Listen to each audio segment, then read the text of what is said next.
game now. Me and you, we ain't the same now. Lions coming out to play now. Opposition out the way now. Out of the way, you wasn't invited. Say you come to play, I dare you to try it. You don't wanna try me, then step up to my team. Yeah, out of the way, yeah, yeah. Out of the way, yeah, yeah. Out of the way.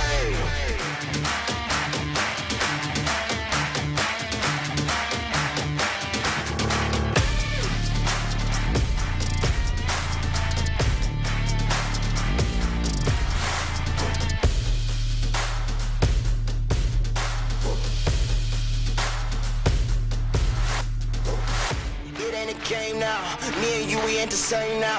Lions coming out to play now. Opposition out the way now. Out of the way, you wasn't invited. Say you come to play, I dare you to try it. You don't wanna try me, then step up to my team. Yeah, out of the way, yeah, yeah. Out of the way, yeah, yeah. Out of the way.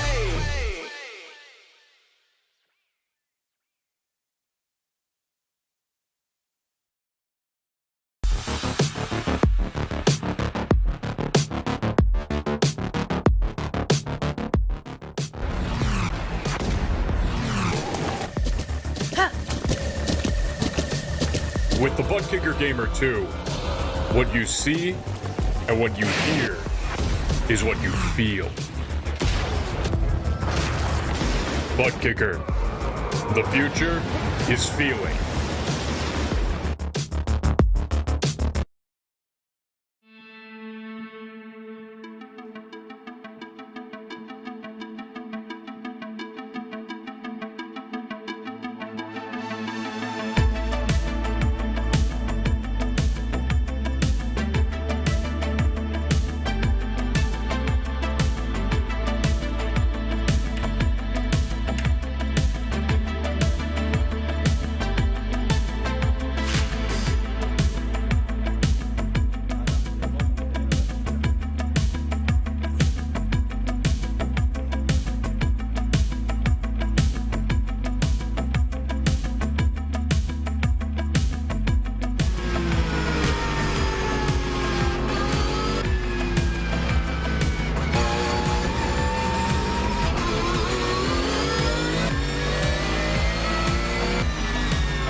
After a road course race in Canada last week, the Precision Racing League NASCAR Truck Series lumbers down to a short track in Hickory, North Carolina. Would you believe it?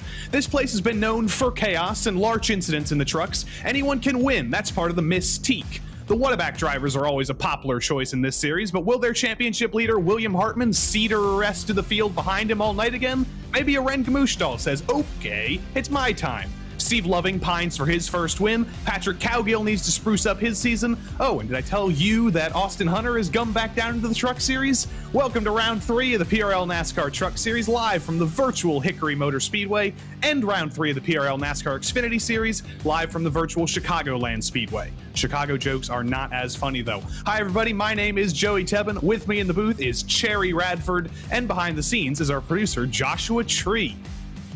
These wood jokes are fire, by the way, so they can be used on Tinder, Terry. You know, there's a level of shit that I like to hear on a broadcast. But when I come on a Wednesday night show with you, I know I'm going to hear something that's just absolutely egregious. I wasn't expecting wood jokes, though. I thought we were going to go more in a different direction, maybe kindling the fire. But the real question is, who's going to coaster their way to a win here? Or if we play rock, paper, scissors, will the tree actually win? I don't know, but you can take it or leave it. I'll say that much at least. But let's take a look at the rest of the calendar here, because we're only in Hickory for a short period of time here. It's a 40-minute layaway here in Hickory, North Carolina. Luckily, some might say. Then we travel down to South Carolina for Darlington next week. Then we come back up to North Carolina again for Charlotte. Then we go back down again to go to Alabama and Talladega. Then we fly across the country to Las Vegas. Then Rockingham, Daytona, and Auto Club. It's a little bit of a mishmash of a calendar, eventually rejoining the real-life NASCAR calendar for those final 2 rounds of the season.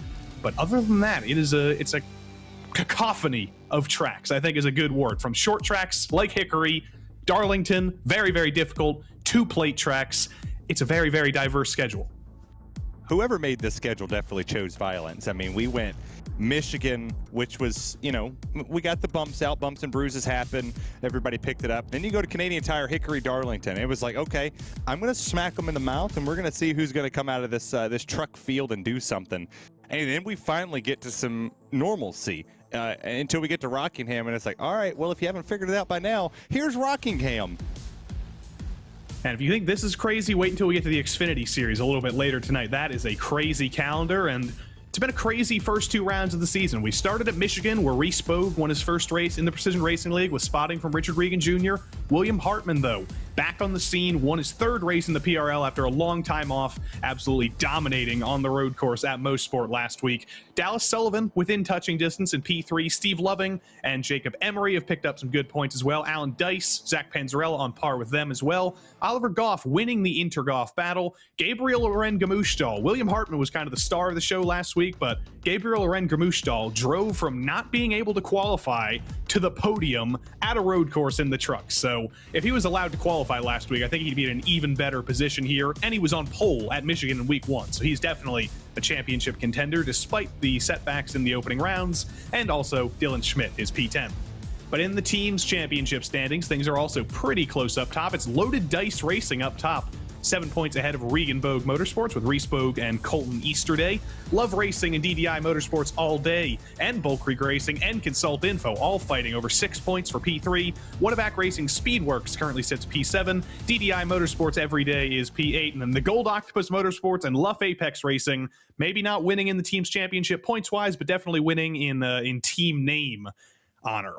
But before we can get any further, we must thank everybody who makes this all possible before qualifying can get going here. And of course, first and foremost, it's always the VCO, the virtual competition organization, helping us out here at RaceSpotTV and helping make every single Precision Racing League broadcast possible this season and every season. This coverage is also brought to you by Advanced Sim Racing. Owned and operated by passionate sim racers, Advanced Sim Racing designs and builds the sturdiest and most durable aluminum profile racing simulation cockpits available in the market today. All PRL members also get a 5% discount on ASR products using the Precision5 coupon code. This coverage is brought to you by Racebox Sim Racing. Racebox offers mid and high-end button boxes for sim racing enthusiasts, from the casual gamer up to the most meticulous sim racing driver. Competitively priced and carefully handcrafted, their button boxes are an enjoyable addition to any sim racing setup. Visit raceboxsimracing.com and also get a 5% discount, also using the Precision5 coupon code. And then from Racebox, we slide over to RaceLab. RaceLab apps helps you to improve your driving skills. With modern overlays, race statistics, and native VR integration, you can get the best out of iRacing. Start using it now for free at racelab.app. This coverage is also brought to you by The Butt Kicker. Butt Kicker products provide an incredible immersion and realism to every game. Feel every nuance and truly put yourself in the driver's seat with The Butt Kicker. And new for this season, it's Mecha Sim Hardware.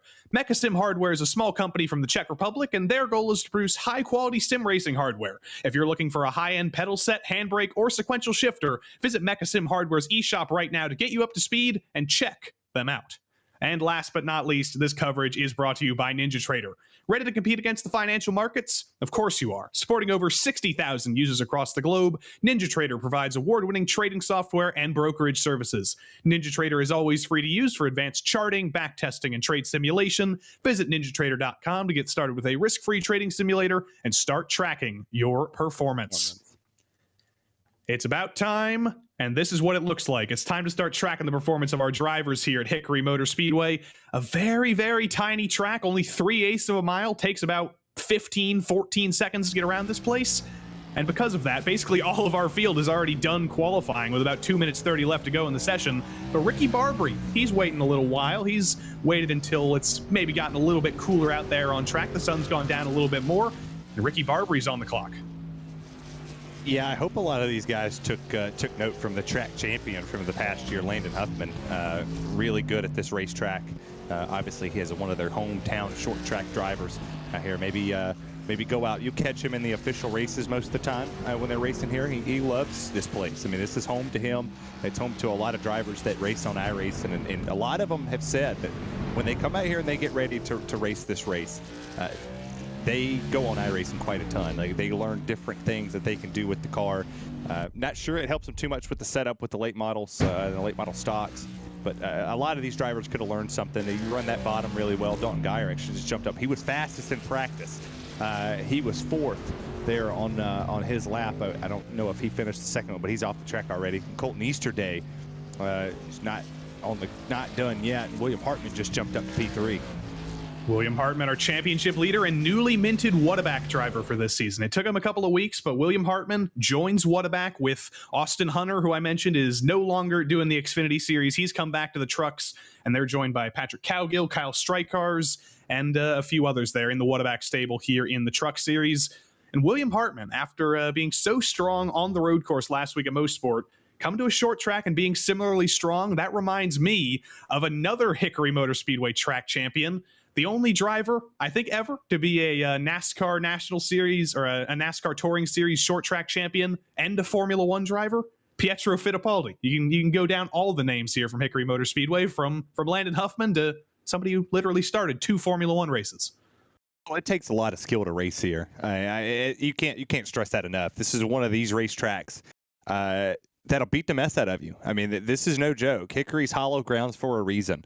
You see that it's America's favorite short track. There's a reason that this racetrack has stood the test of time like it has. I mean, you've got people who's raced here like Darrell Waltrip that was huge on the NASCAR side. You talked about Fittipaldi racing here, Earnhardt, Richard Petty. A lot of drivers came down here and just had a whale of a time, or they had a bad time, because this track is not going to play favorites. You could be good here one lap, and the next lap you suck. And we're going to find out real quick. I mean, Gamustal starting on this pole, that shows you something. He was really good. And if he could come out here and win this, I think we're looking at whoever wins this race is going to be your champion this year. Qualifying has just ticked over. The laps are so short here that qualifying basically ended as soon as it started. But as Terry said, Gabriel Aren Gamustal, it may be about 2 a.m. in France form right now, but he has just put it on pole for the second time this season. He starts alongside third place in the championship, Dallas Sullivan, and he's ahead of new championship leader William Hartman, alongside another Whataback driver, Kevin McGarvey. Dalton Geyer could get much higher. He was P5 after personally racing with him in some practice events this week. He starts alongside Austin Hunter, who, as I mentioned, has moved down from the Xfinity series for Whataback. Ricky Barbary starts P7 alongside Matthew Karakoff. Alan Dice and Chris Justice round out the top 10. Reese Bowe, disappointing qualifying for him, I'm sure. He starts alongside Tom Amasi. Great qualifying from Tom Amasi there. And fittingly, he was in P12. Unlucky 13th didn't go to him. It went to Stephen Hassett, who starts alongside Richard Pruitt. Joey Reynolds is P15 alongside Whataback's Patrick Cowgill. Keith Miller and Paul Crumry round out the top 18, but the hits keep on coming. 19th went to Kyle Strykars. He starts alongside Colton Easterday. Zach Panzarella, a little bit lower than he would like. And Steve Loving starts P22. Jeremy Bailey starts 23rd. And Oliver Goff, the lead Goff, and the only Goff who is allowed to qualify this week, he starts P24. 25th in qualifying went to Jacob Emery. Brian Hoskins, CM Punk Pennington, Dylan Schmidt, Cole Larson, and Thomas Brendel were the last drivers who were allowed to qualify. And 31st shotgun on the field will be Robert Goff, who was disallowed from qualifying after being a little bit naughty at Mosport last week and taking a couple of drivers out. Garrett Austin also not allowed to qualify this week. Unfortunately, Garrett Austin not here with us in the field tonight, so he'll have to serve his penalty next week. But we're ready to go racing here in a matter of moments here. It's 3/8 of a mile here at Hickory Motor Speedway, a very, very short lap. Got 2 pace laps to hopefully get those tires warmed up, hopefully get everything in condition here, because things are about to get hectic. Yeah, after a long day of work, you come call a Hickory race with 31 drivers in the field. Have I told you that I'm looking forward to the Xfinity race yet? and I'm very much looking forward to the Xfinity race. And for those of you who did not compete in any of the official races here when C-Fixed was here last week, it gets a little bit calamitous. There is a very high possibility of cautions here. It's potentially going to be a race of survival, but Gabriel Loren-Gamushtal has done exactly what he needs to do to survive. He starts from pole, and we're green at Hickory.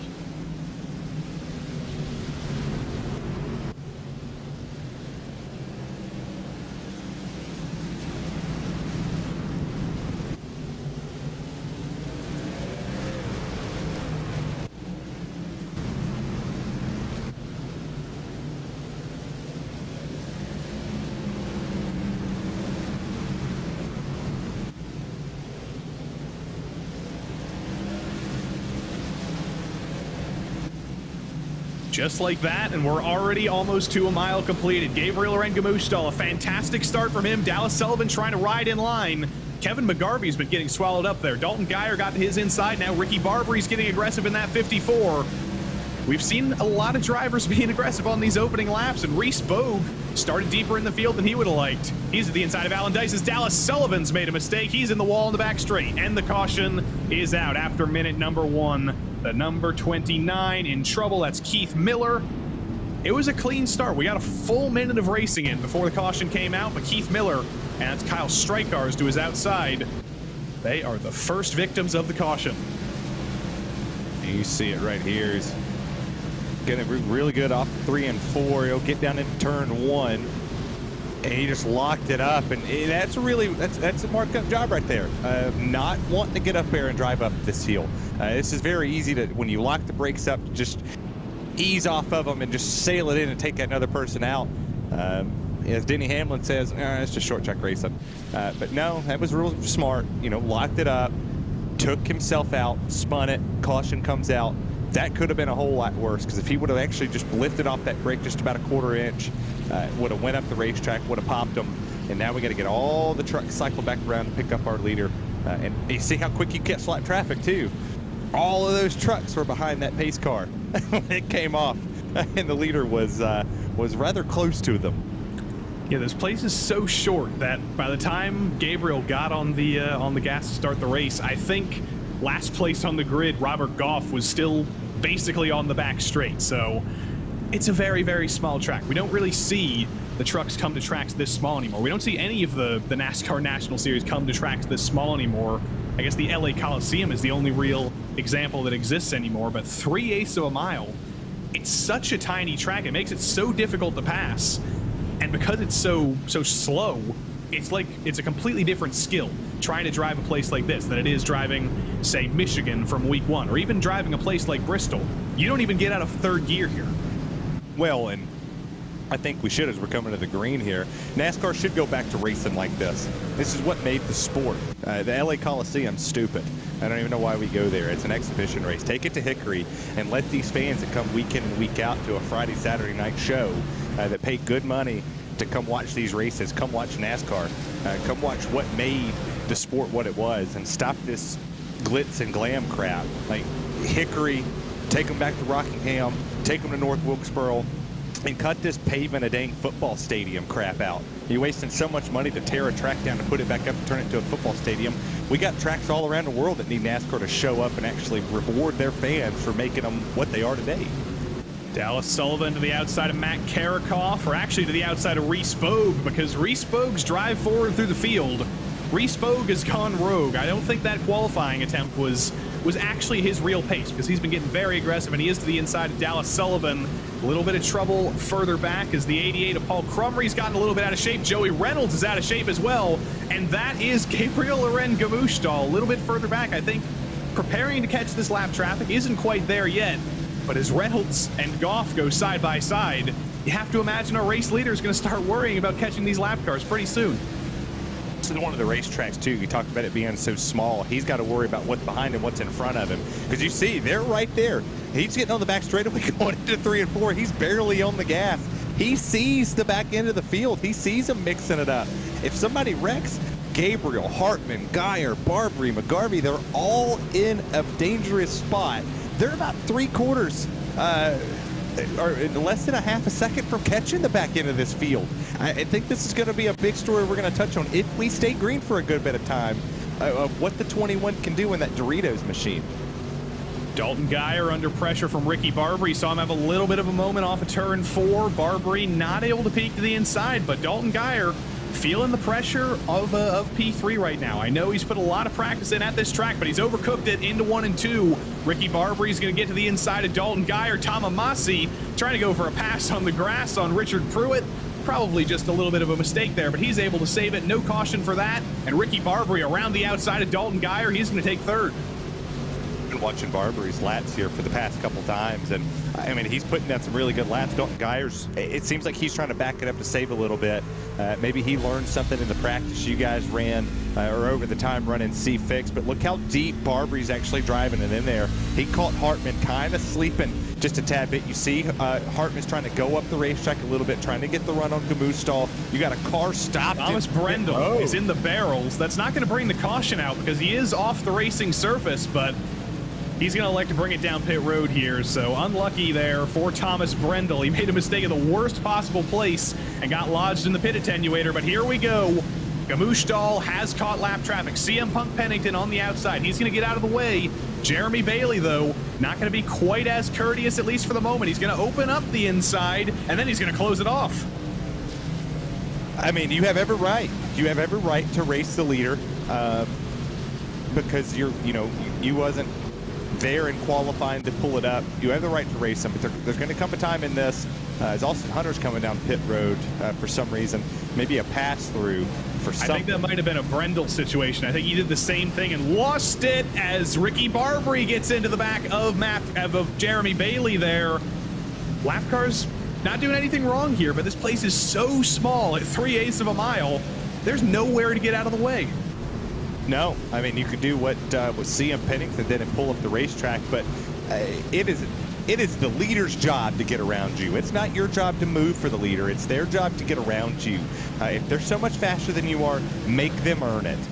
Make Graham Gamoostal earn that pass. Make Hartman earn that pass. Don't just pull out of the way just because you know how, because if a caution comes out and you're there in front of that leader, you're not going a lap down anymore. As Barbary's going for the move here on second. There goes Hartman to the outside.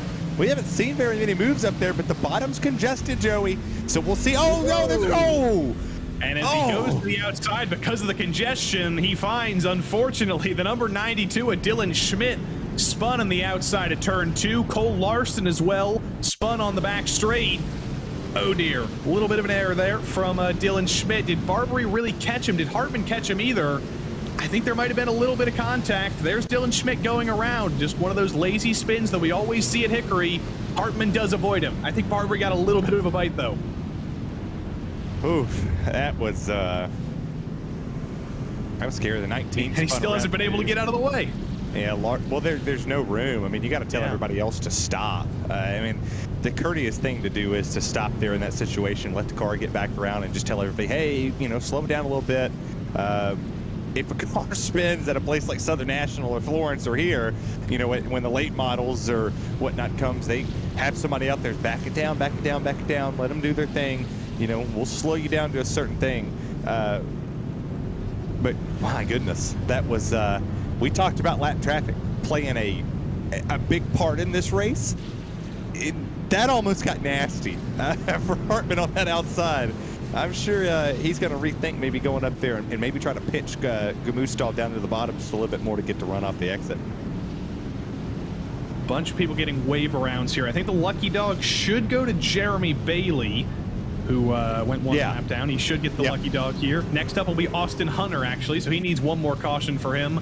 We still didn't see what happened to Austin Hunter, but I just have to imagine, and using my my little bit of science brain, we saw Thomas Brendel do the same thing and get lodged in the attenuator.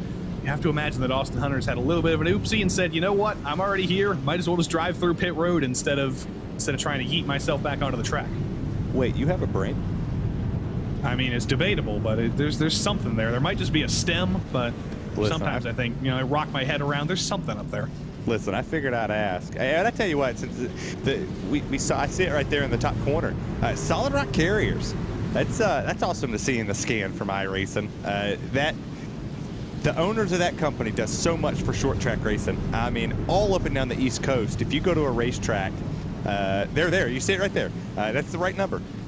Solid Rock Carriers. If you're there, they're hiring. You see it on the thing, they're still hiring. I actually thought about moving up there to that part of the country and getting a job with them. Here we go, green again at Hickory as usual. A great jump from Gamushtal. Ricky Barbary to the inside now of William Hartman. And look who's in fourth, Reese Bogue. We've been tracking his progress through the first 10 minutes of this race. He started P11. He's driven up basically in these few green laps that we've had. Every single one of them, Bogue's been making moves, and there he goes again. Bogue to the inside of Hartman. It's not quite clear yet. Hartman's still trying to fight on the outside. He can't fight for too long, though. Reese Bogue up into third as CM Pennington brings it down pit road. Ricky Barbary uses that as a pick to peek to the inside of Gamushtal. Yeah, that almost got really scary because Gamushtal moved up to the high side to try to miss him, and Barbary was like, nah, I don't care. Barbary, I thought he was going around there. He saved it, but that's going to allow Reese Bogue to peek to the inside now. And they're going to bang doors coming into turn 2. Things are getting rough for Ricky Barbary. Oh, no. And Zach Panzarella's around off of turn 4. There was a lot of beating and banging there. There was almost a caution that came from Ricky Barbary. Fortunately, it was Zach Panzarella who, again, just had one of those Hickory spins. He got hell. Oh, he got hell. He got a lot of hell. The moment you see a truck right below another truck here off the exit of 4, he didn't do it alone. It's not very often you see that, but if the 312, I do believe, if the 312 did not get a piece of that damage, he didn't get a piece of this wreck, didn't get any X's here, he should be your wave around. See, that was Keith Miller who spun Panzarella around, and yeah, Austin Hunter, you can see in the established traffic control entry, I do believe he did make it through. So Austin Hunter, maybe he'll be just like he is on the ticker saying, ahoo, I'm back on the lead lap. But Ricky Barbary brings it down pit road for some reason under caution. I couldn't tell you why. You shouldn't need to take fuel to make it to the end of the race. You'll never need to take tires, I don't think. But Ricky Barbary pits, and he's going to put himself a lap down. Not quite. He's able to get out ahead of Gamushtal, but I was worried there. He was parked there waiting for the field to come around. He has managed to stay on the lead lap, but he's gone from fighting for 3rd to fighting for 25th. Yeah, that don't make no sense. Oh. Yeah, I don't. He's down again because he just drove through. Now he's come down again. Is he going to take tires? Is he going to take fuel? Was he serving a penalty? It's a mystery here. Was he getting damage repaired? Did he catch the wall somewhere when they It might be the damage from Dylan Schmidt when he just barely nicked the nose, but at a place like this where it's so slow, it's a short track, you have to imagine that getting a little bit of damage fixed is not worth going a lap down. Well, he's a lap down now. I mean, you would have to sit here and imagine that a little bit of nose damage might actually help you at a place like this. Slow the RPMs down, helps you in the corners. You don't get on the gas very much here. You stay in 3rd gear. I mean, you come out of 4, you barely touch the gas, you're back on the brake again. Hell, I would crunch the front nose just to crush the front nose. Confusing things from Ricky Barbary, but you did just see in the foreground there, Austin Hunter's been waved around. He's back on the lead lap. Zach Panzarella, who brought out the caution, is also still on the lead lap. He was able to maintain his spot. But we are ready to go green here once more. If there's anything good here, the cautions do go by quick, and Gabriel Loren Gamushtal, he goes by the start-finish line quick as well. It's a massive jump from him. Reese Bogue to the outside of William Hartman. The outside hasn't really been the place to be, but if anybody can make it work, it's going to be Reese Bogue. Yeah, and he's up there. I mean, he's got Hartman to his inside. I'm pretty sure Hartman might feel a little slighted the way he got moved out of the way to get that spot, but Reese Bogue doesn't care. He jumps up to 2nd. One of the biggest movers so far is caution. Dallas Sullivan, I saw him falling down the ticker. I got worried for him, and unfortunately, as quick as the caution went away, it's back out. Chris Justice to his inside there. Matt Karakoff in front. Did Sullivan lose it on his own? Did he get Chris Justice? Oh, he got help. He got Chris Justice. He got help. That was I won't call Chris Justice to be my attorney. I feel like he might door slam me there. Get a little body slam when I have a felony or a misdemeanor charge. I have a feeling we're going to be turning a lot of drivers into verbs tonight. Anytime the caution comes out, anytime there's a little bit of contact, this is the kind of night where people turn into verbs. You know, Chris Justice had a little bit of an oopsie. Dylan Schmidt had a little bit of an oopsie. There's 31 trucks in this field tonight. you have to imagine that a very small minority of them are going to come out of here with a completely clean truck. Well, I feel like the theme of this race should be "Oops, I Did It Again" by Britney Spears. You know, oops. You know, I laid on your door and I spun you around. You know, oh baby, baby. Toxic.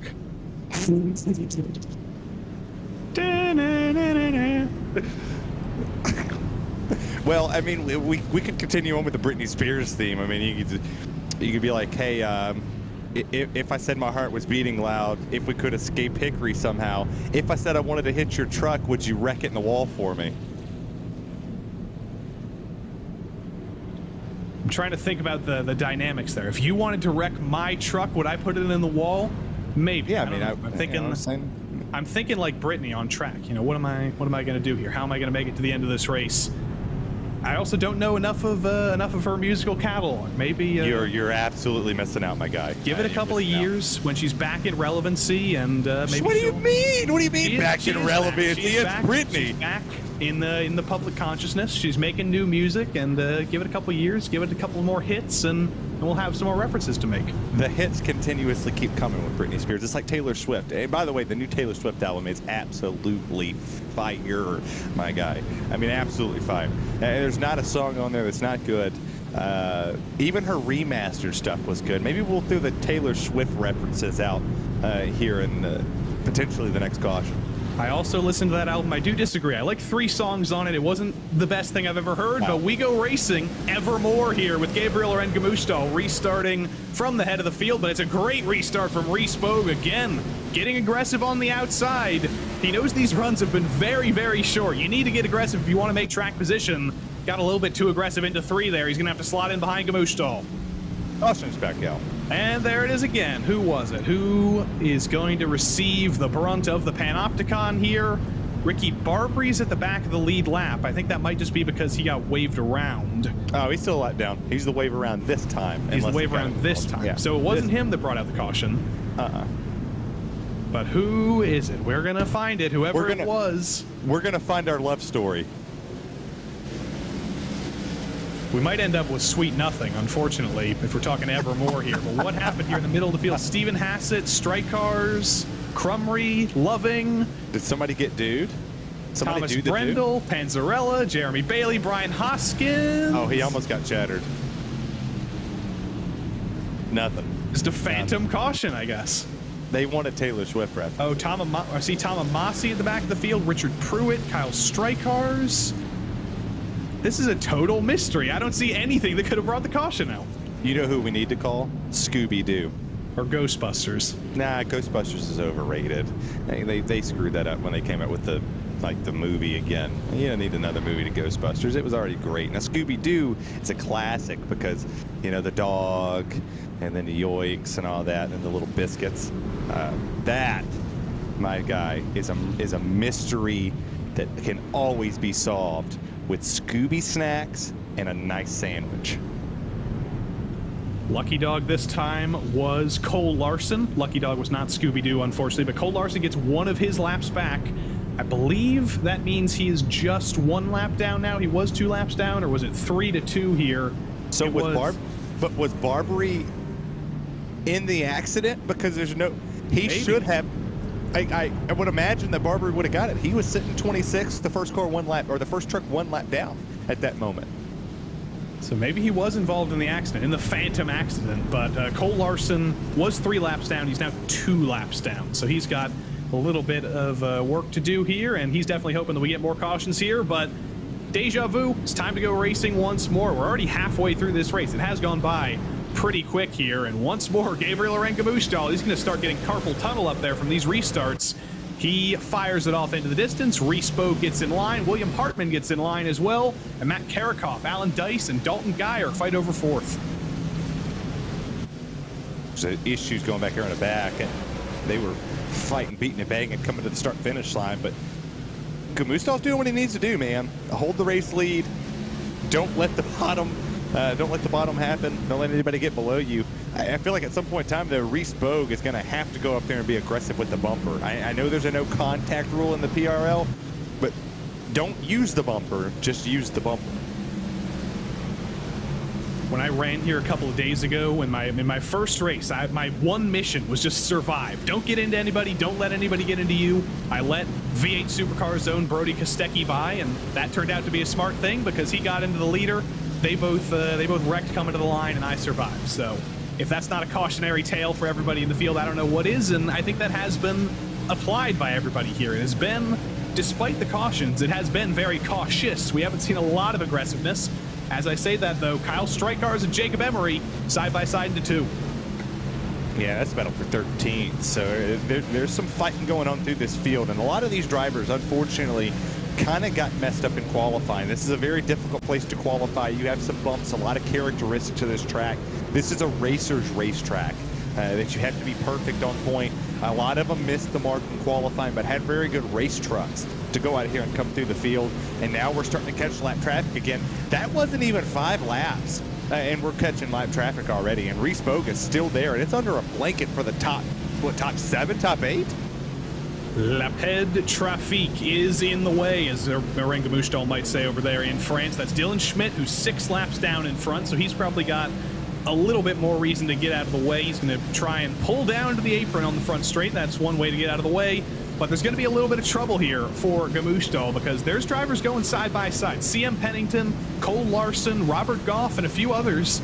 They're all racing over track position. You're going to start running into actual battles where neither of the drivers are going to get out of the way. As Reese Bogue peeks to the inside coming into 1, not able to do anything with it. But CM Pennington's the lap truck's coming up. Well, if Reese Bogue got into him any harder right there, I felt like they were both going around. There's caution. There is Alan Dice. Damn.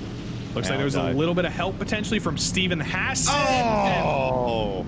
Colton Easterday goes for the wrong half of the track, unfortunately. He's going to stay on the lead lap. Damage shouldn't be too bad because of the low speeds, but Colton Easterday, he's not going to be a very, very happy person right now. As there's Alan Dice, you can see in the distance the other issue for Stephen Hassett. Oh! Come on. What are you doing? Who is that? Stephen Hassett. Oh, what are you doing? He just completely missed the break.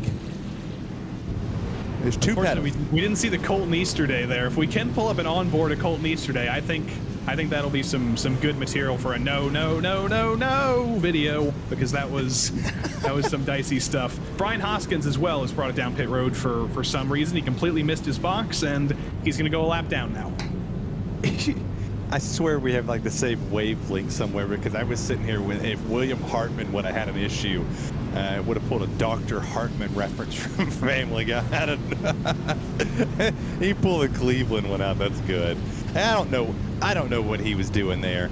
That's just way too deep. That's aggressive. Like I get it. You know, we got 17 minutes to go in this race, but there's only so far you can go deep in these corners. This is not a road course where you can try to outbrake somebody into the corner and keep that thing locked up. It's a lot. It's a lot around here to keep these trucks from making contact.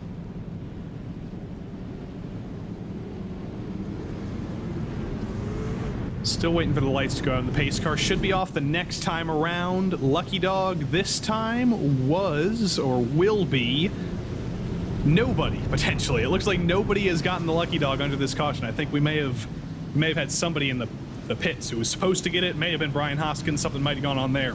But it is time to restart once more. Gabriel Arangamushtal, deja vu for him. 16 minutes to go. He's back on the gas. Just absolutely destroys Reese Bogue. Catches him napping. William Hartman peeks to the inside for second. Oh, whoa, more than the inside there. Yeah, Hartman had to back out of it there. He got a little aggressive on that on the braking zone to get in there. Had to back it down. Didn't want to wreck one of his counterparts, but top 3 stayed the same. I mean, I feel like we really haven't talked a lot, but look at Patrick Cowgill. There's caution. I hope the caution wasn't Patrick Cowgill. If it was, I'm sorry. I don't think it was. I think it was. I think we're pointing at it. As Keith Miller gotten into trouble again. That's Austin Hunter to his inside. Colton Easterday in the 9. Joey Reynolds in the purple truck. But I think, oh dear, it was Steve Loving up at the head of this train who lost it. And there were an absolute ton of trucks just coming onto the scene. That was a save. Or did he get help from Kyle Strikars there? We caught it a little bit late, but I think he might have got a little bit of help from Strikars. Doesn't look like it from the back bumper if he did. That's still, that was a whale of a save. There's not very many. I mean, he got a little help to save it, but not very many people that done back that up into the outside wall and cause more damage. Colton Easterday's coming down pit road. Richard Pruitt's coming down pit road as well back there, and they'll be 24th and 25th respectively when they come off of the pit lane. So we'll reset that for them. But man, what an unexpected expected race. I mean, it's gone by pretty quick. Like I said, that's the one thing about this place. There are a lot of cautions. We basically expected that coming into this race, just by the realities of physics and how this track and the trucks work. But they're quickie cautions. They go by quick. The laps, even under caution, are only 30 seconds long, and we've had some pretty good racing, especially up front, with Reespoke driving his way through the field, with Gamushtal having these phenomenal restarts. There's been a lot of good stuff here, and I think if you're Reespoke right now, you've got to start thinking, how do I get those restarts better? We're probably not going to have a long run here. We're probably going to continue to have these little staccato short stints, and you've got to figure out a way to beat Gabriel Loren Gamushtal off the line, because you're not going to have very long to pass him. If you don't beat him off the line, it's okay. Rip him off that bottom. If anybody's watching this that communicating with Reespoke here, make Gamushtal scared. Shake him up a little bit. Rattle his cage like Earnhardt used to say. Make him think that you're doing something that you're not going to do, and make him overdrive it. Right? Act like you're going to sail it in the corner when you're not. Make him make the mistake, and it's easier said than done. I can sit up here and be on my pulpit and say it, but make him do it. As the restart happens, and Gamushtal's gone again. Another restart, unfortunately not another Reese start. Reespoke comes back down into second here. He's keeping the pressure on, going to the outside in turn 3, trying to go for a little bit of a switchback here, doing something different on Gamushtal. Again, does not work though. Side by side here between Kevin McGarvey and Dalton Geyer. Geyer trying to make the outside work. McGarvey bullying him up a little bit. That's what you got to do here. And I would say the same thing that I would say to Reespoke is you have to make the 21 fear your move. You have to make him think, okay, is he going to sail it in this time? How hard is he going to charge on here? You have the issue back there because if you're the 4, you have the 67 right there. You got Patrick Calgill starting to climb his way up here. He's sitting in that 4th place position. But if you're the 4, you have no other option but to go up there and to just make the 21 overthink a corner. He hasn't made a mistake all race long, but you have to be the reason that the mistake happens. And if you're Patrick Calgill right now, like he's on the screen, look at him, tongue out, man, he's wheeling that thing. Look at the focus. He has a little eye of the tiger, a little Rocky going. He's got the tongue hanging out to the side, doing his own thing with a little classic card collection back there behind him. Yeah, I was staring at that truck. That looks like one of the ones you get on the little display at CVS. I'm a fan of that, and I believe that should be Kevin Harvick. I don't have too many pixels here, but that should be a Kevin Harvick car underneath. Yeah, it looks like maybe the Mobil 1 car. Yeah, honoring him in his final full season in NASCAR competition in 2023. Maybe that hasn't been announced yet, has it? Maybe it will be a bad luck charm. Is that? God, I'm so far behind. Thanks, producer guy, for spoiling the Kevin Harvick season. Dalton Geyer. Geyer, don't do her! Did Dalton Geyer say it? He did save it, but I don't think it was enough. I think the caution may have actually come out behind him, potentially, for somebody checking up for that. But Dalton Geyer, that was a great save. Stephen Hassett brings it down pit road, I think from a mistake of his own here. But let's see what happened to Dalton Geyer first. He already gets loose coming down the front straight, drifts it through 1 and 2, and then Chris Justice does the same thing. But I don't think they were the ones that brought out the caution. I think it may have been Stephen Hassett a little bit further ahead. No, he just brings it down pit road, so I don't... Oh, yep, it was definitely him.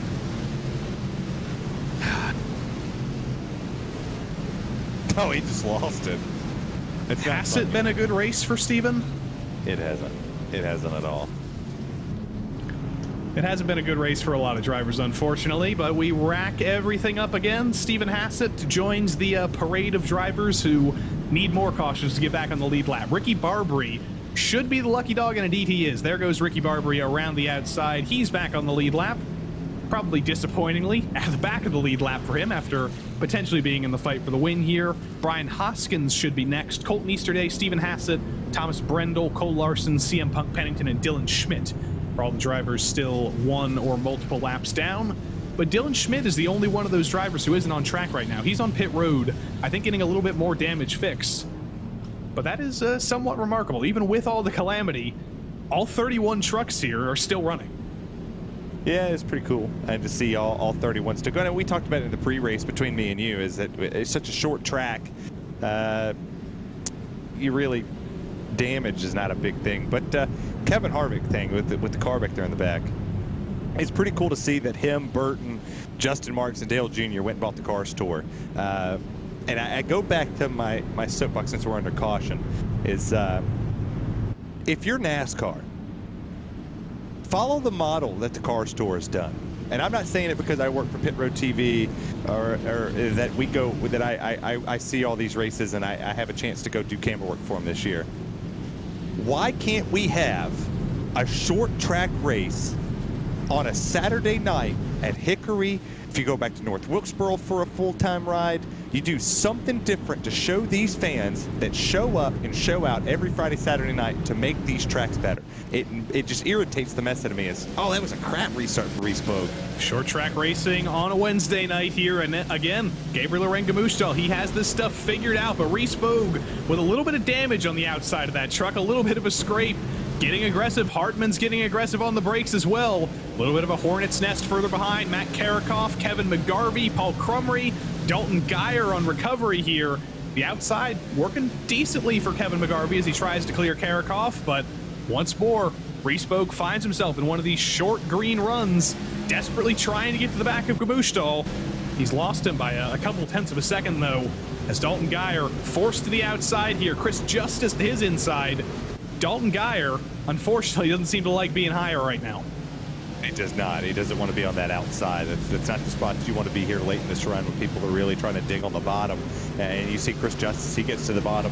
He's able to hold it. RaceSpotT gets loose right there, coming out of 2, going into 3. You see he's listening to me a little bit. He's sailing it in there. But Graham Gamustal's not making mistakes. It's not doing anything to him. It's just unfazed. I mean, he's really the cheesiest of the cheesiest with that Doritos machine. Looks like RaceSpotT is pushing a little bit too hard here coming into the corners. He's very, very aggressive, but it's stunting his momentum on the exits here. He's got to get it back in a rhythm, I think. And he's got a very short amount of time to do that. Only 7 minutes 30 to go here. It has been...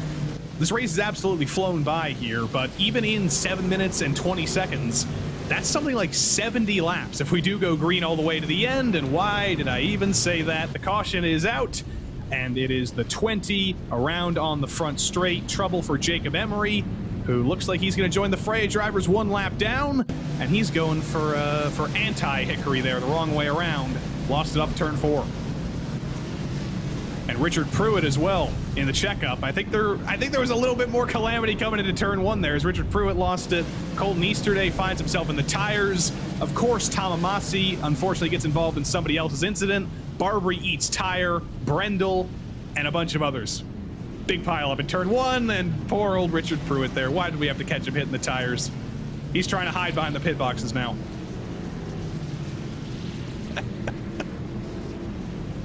Oh, the Cheetos, Pepsi. He hit so hard his paint scheme didn't want to stay on there. That would be a very interesting combination. You know how some people put peanuts in their Dr. Pepper? Maybe you watch your mouth. That's the greatest thing in the world. Maybe you got to start putting Cheetos in your Pepsi. I will slap the mess out of anybody I ever see doing that. Have you ever had Pilk? Pepsi and milk? That is the dumbest thing I've ever heard. It's actually not terrible. It's like a meme, but it's not the worst thing. It's like a Coke float, but it's a Pepsi float. You can also do Spilk, which is Sprite and milk. That one's not so good. That tastes like it's making cheese in your mouth. I'm gonna go wash my brain from the, what's this been, 10 seconds? Yeah. I've just useful facts that I just heard in my ear of what people are doing on the internet. What's the last trend that people had was dropping things on your head, and it's like, okay, if I thought our society could be dumber, we're TikToking, dropping bowling balls on people's dome pieces. My favorite TikTok trend, I think, of all time was when kids were, like, stealing the sinks out of their high schools. That was just... What is wrong with people? What have we been doing here? But we're ready to restart here once more at Hickory. The time's ticking down. Hopefully we can get 5 more minutes of racing here. Or maybe Gabriel Arenga-Mushtal is just gonna ride away with it here. But Reese Bogue hoping to steal his sink here on the race start. Not gonna happen. Another great start from Gamushtal. Another okay start from Reese Bogue. Needs a little bit more than okay, though. Yeah, okay. Just okay is never good. You know what I'm saying? It's just never good. You have to be great. It's like AT&T's coverage. It's spotty at some places, but you have to be better than okay. I'm impressed with the 31. I know we're sitting here looking at Patrick Calgo for a second. I'm very, very impressed with what he's doing here. I think this is a very important run for him. Has gotten caught up in a lot of people's misfortune, and has just had the worst luck. If you could turn it around. Austin Hunter is around, Terry. Damn it, Austin. I hate to interrupt you, but Austin Hunter, I was just about to compliment how he was having a great drive back forward through the field after accidentally ending up on pit road, was driving his way back up into the top 10. Austin Hunter now finds himself as the last driver on the lead lap, and Reese Bogue hits the wall coming down the back straight. He's using every inch that Hickory Motor Speedway can offer him. Come on, Austin, do better. Like you came down here to the trucks to do good. Colton Easterday's coming off pit road. But come on, Austin, you're better than this. Go up here and win something next week or week after. But Bogue's there, man. Bogue's there. 2/10 is not a whole lot here at Hickory. You got 3 minutes, and we're about to come to 3 in the sky for the man up high. He better pull his best Earnhardt impersonation out if he wants to win this race. Reese Bogue on the attack, a little bit of a diamond from Gamushtal there, not a great exit. There was a little bit of contact there from the scuppered exit from Gamushtal. Bogue is pushing figuratively and literally here. I don't think you're going to see much more contact than that, but Reese Bogue's not going to let up here if there's another bobble from Gamushtal. Stay on his bumper. Stay away from that outside. Go to the bottom. Get to that back bumper. Move him with the air. Don't move him by going up there and just driving through him. Make him move. Like just make him do it. Just stay on his bumper. You got 3/10. Don't bobble too hard. Quit hitting that apron. Come on, get down there and get him. Matt Karakoff's gotten to the inside of Patrick Cowgill after looking like he was about to get swallowed up by the rest of the field. Karakoff has been aggressive, and Patrick Cowgill, as I say that, is around.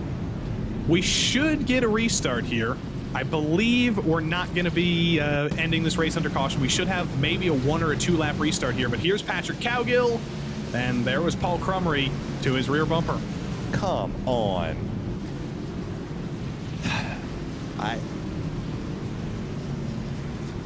Oh my God. That stinks. You see, I hope Patrick watches this race. I really do. I hope Patrick Cowgill watches this race. Yeah, we're blaming you. But that 31 has drove his heart out here. Like, absolutely drove that truck to everything he could. Has done a great job sitting up here in this top 5 for the majority of the night, and in the final 2 minutes just gets drove through for no reason. And you're fighting for 5th, sitting 6th. Like, it's I'm not going to get in trouble. We're going to restart here, I think, with 3-ish laps to go. It really depends here. I think we're going to restart with about 30 seconds to go, potentially here. Depends on if the lights go off on the pace truck, or the pace car, rather, here. No, they're going to go off the next time. It might actually be a 1-lap shootout coming to the end of this race, because this is new for this season in the Precision Racing League NASCAR Truck Series. It's not a race that goes by laps anymore, and it's not a time limit necessarily. The race is just determined to be this long time-wise. The race ends no matter what at 40 minutes. So If we restart here with about 4 seconds left on the clock, we will go one more lap around, and I think, are the lights out on the pace car? Please say yes. Yes, they are. We're going for a one-lap shootout here between Gabriel Arengamushtal, the restarter of the field, and Reese Bogue. William Hartman is well behind.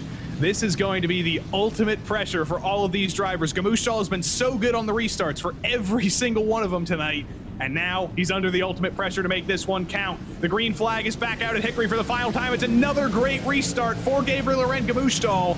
Reese Bogue finds himself swallowed up by Hartman, but it's a great switchback from Bogue. Can he do anything through 3 and 4? He almost loses it off 2. He sends it in. He loses it himself. Hickory dickory dock. Gabriel Arengamushtal runs up the clock. Victory at Hickory for Gamushtal and a first win in the PRL. What a drive. Led every lap. Didn't look back. Led it. And what a send. I didn't think that Reese Bogue was going to send it like that, but still finished 6th. Surprisingly enough, still got the 6th place position. That was intense for one lap. It's a shame that a lot of these drivers had a better run than what their finishing position was.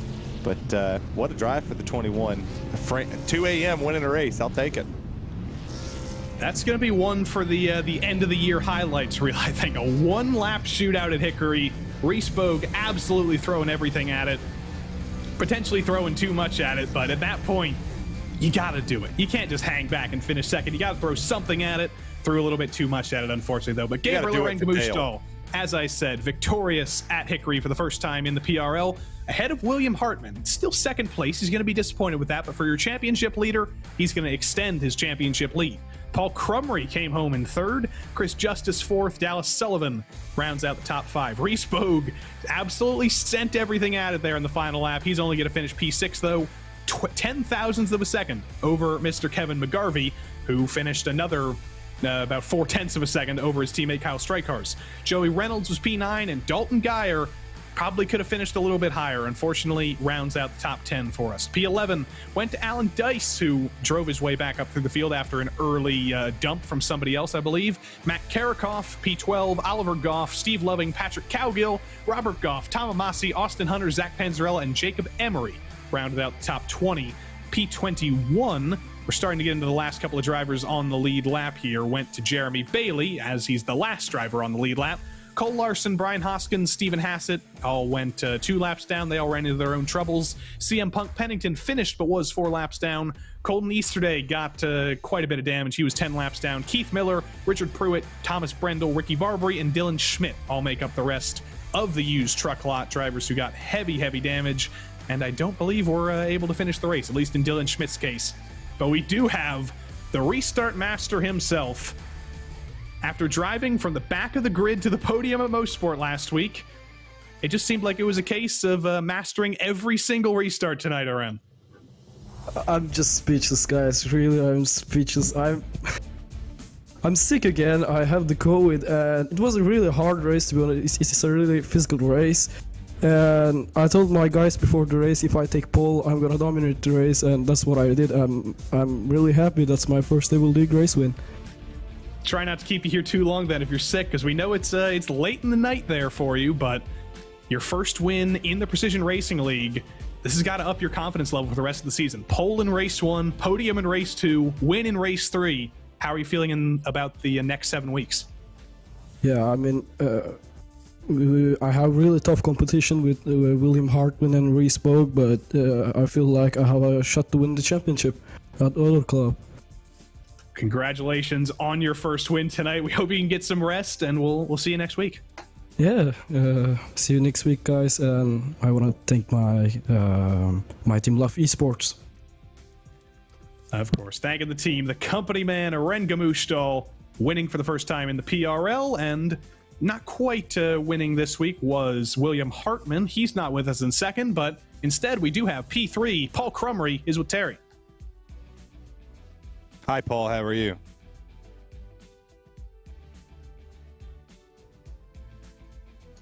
Can you guys hear me okay? Yeah, how are you? Doing good. Okay. So, elephant dish in the room. You and Patrick Cowgill, what was the radio conversation like? I don't know what happened at the end there, but I know it was pretty crazy. But yeah, it was a heck of a race. I think it was just a matter of I don't know if it was Patrick I got into at the end there, but it was pretty wild, the ending there. How much do you enjoy Mountain Dew Zero Sugar? Oh man, I'm drinking it right now. As a matter of fact, I love this stuff. What does it taste like? Tastes like Mountain Dew without sugar, no pun intended, but it kind of tastes like the same. It kind of tastes like Diet Mountain Dew. Never had it. What do you? But do you mix it with milk? Is the real question? Joey, Oh that's my not God, the no, question. That's not I would the never question. do such a thing. That's sacrilegious. If I did Oh something my like that. gosh! Thank you, Paul. You have redeemed yourself from the spinning of Patrick Cowgill. Well, thank the people on the truck. I'd like to thank my old boss, United States Air Force veteran, 14 years. I'd like to thank my teammates at OGR, Jeff and James, and the rest of the gang for teaching me how to drive this truck a little bit better. I'm not used to this truck. I'm used to running either dirt cars or Indy cars. So You can't say that word anymore. oh, yeah, that's right. The open wheel cars. Thank There you. we go. They're the open wheel cars. Don't cancel us. The Dallara IR18s. There you go. go. Also, my pops, he likes watching. That's why I have the really bright wheels on my car or my truck. So I thank him and thank my wife for letting me play on this simulator. At least you called it a simulator. Thank you so much for your time, Paul. Thanks for the interview. Yep, thanks, guys. Thanks to the host as well. Appreciate it, guys. PRL's awesome. Appreciate it. Paul Crumry, P3 tonight. Now that I think about it, I should ask what Pops' name is, but maybe he's in the YouTube chat. Maybe he'll decide to tell me. Next up, it's the guy who maybe could have finished second, threw it all at the table though. Reese Bogue, coming home with a P6 on the timesheets at the end of the day, but I don't think that really tells the whole story. One lap restart under the ultimate pressure. Talks through that last lap. Oh my God! I started 11th and got second. I was just trying to beat William, and I got to turn 3. I sent it, but I started wheel hopping when I hit the brake. So I'm like, oh boy! So kind of had to jump off the brake and got sideways. So I just tried to send it, but it didn't work out. That's all right. So we'll just keep digging, and I just tried to hang on to it, and I tried to do what I could to get it done from 11th. So this was kind of a wild card race, I'd say, coming into this season. We knew there was going to be a lot of calamity. We knew it was going to be a race of survival. Are you happy with P6 at least in the fight for the championship? Do you think you minimized your losses tonight? I'm okay with it, you know. I mean, if I finished second, it would have been a lot better. I think me and William would have been tied, I believe, or at least a little bit closer. But, I mean, the 6's all right. I mean, start 11th, and I knew I was going to not do that great in qualifying because I'm not a qualifying guy. And I knew once we started marching into the field, probably about, 10, 15 laps in the race, we got a green flag run, it was going to be good. But, I don't know. I wish we could have finished second or even gotten the win if I hadn't sent it that hard. But, I'll take 6 out of how many cars there were tonight and the craziness there was out there. You know you got one more job here. Regan Bogue Motorsports, I'm sure everybody's watching. Do what you gotta do. Oh yeah. I'd like to thank Premier Racing Setups, Neonism, 09 Photography, RBM, Regan Bogue Motorsports. Once again, Rich is not here. I don't think he'll be here for the rest of the year. Help me out. Yes, not spotting. So I don't have to take any virtual planes anymore this year. Yes, thank you everybody, and hopefully we can get it done next week. Reese Bogue, your P6 finisher tonight, but definitely going to be on some of the highlight reels after this week. Looks like we're going to get to talk to one more driver, potentially. He was a driver who probably, again, should have finished higher than he did. P15, Patrick Cowgill is with Terry. So, Patrick, we're actually blaming Joey for this one, but I also kind of feel that I'm at blame, too, for you getting wrecked because I was praising you and how great of a drive you had. And we had this conversation that I literally said that you were my pick to come in here and win a bunch of races, maybe win the championship coming back from last year. And it was heartbreaking. I almost cussed that you got turned. Walk me through that and what happened. I got a little bit loose running in 4th there. And when I recovered, I was back in 5th. and then dude just drove right through me. Yeah, kind of what we suspected. You don't have to tell me. Just stirring up a little controversy if I could. If you get back to his back bumper at a short track, like, I don't know, Darlington next week, or, I don't know, Rockingham a couple weeks down the road, do you return the favor? Not to sound a little cocky here, but I don't think I'll be behind him again. Yes! Yes! Finally, somebody came in here and had the brass ones to say it. All right, well, thank the people on that truck. I gotta thank SRT Esport, Whataback Racing, RaceSpot Sim Racing, Miracle Flow, Racing Sim Tools, and Gomez Sim Industries. So I'm talking about we're Whataback teammates. Oh, and my Whataback teammates, sorry. You're welcome. It's okay. I didn't help you do nothing in this, but it's cool. All right, Patrick. Congrats on what should have been a top 5 finish, but ended up being relegated back to about the 15th position. Yeah, thank you. Thank you, sir. That's Patrick Calco, Joey, who doesn't put Pepsi in his milk. He does not, but it's good to see a rivalry potentially, because with the absence of Richard Regan Jr. in the Xfinity series now, we were seeing him and Sean Campbell get into a little bit of rivalry. Maybe Paul Crumry versus Patrick Calgill. Who's going to be the best P name in the truck series? That'll be our next great rivalry. But we do have one more race tonight. As I said, it's not just the trucks at Hickory. It's time to go Xfinity racing at Chicagoland. Next week in the trucks, we travel from North Carolina to South Carolina to take on Darlington in the trucks. The ultimate challenge. As if Hickory wasn't challenging enough, Darlington is a whole nother challenge. I personally am not a fan of driving Darlington. That's because it's so difficult, but luckily we have a very, very strong field of truck drivers to take on the Lady in Black in South Carolina. I'm excited. I do want to get you on a practice session here with me, just to see which one of us is the fastest one at Darlington. Probably not going to be me. I don't think that's a possibility here. We do have about 40 seconds, I think, until qualifying. Oh, can I do my tradition with Austin Hunter, where I just rapid fire him? That's what this 40-second window is going to be filled with here, as we are in Chicagoland, but Austin Hunter was an Xfinity driver until last week. I do want to talk to Chris Justice as well. Unfortunately, we've lost him, but hopefully if he comes back, we might be able to talk to him during qualifying. But Austin Hunter is here. As we load into Chicagoland, Austin Hunter, it's Xfinity time. Why did you switch down into the trucks? I lack a driver skill. My ego took a hit and don't have the spare time to learn the new car, so I went back down to the truck that I know.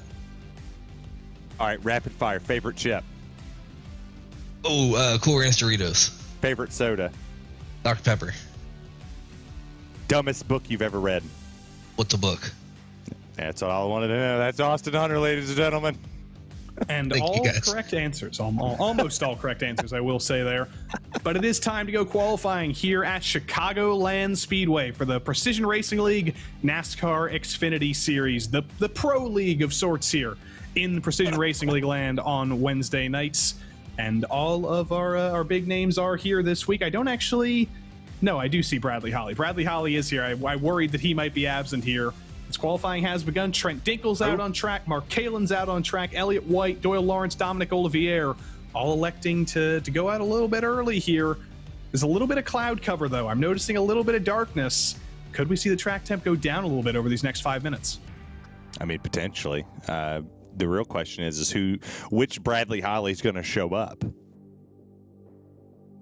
Like, are we going to get the all-time winner? Or are we going to get the 3rd to 5th place driver? Looks like he's asleep. Yes, his focus is gone. I mean, maybe he's listening to us and you're on camera, so smile, you're on candid camera. He does have the new Star Wars thing lit up with, there's R2-D2 back there. I think he built some new stuff on his wall.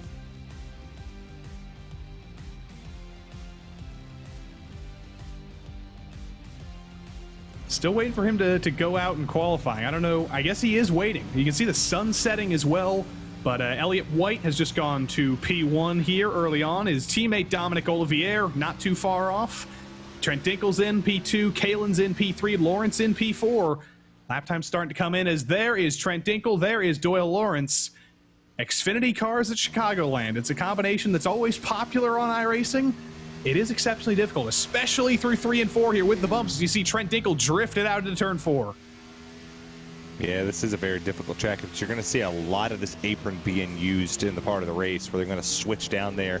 Elliott White, last week's winner, falls to 3rd so far in qualifying.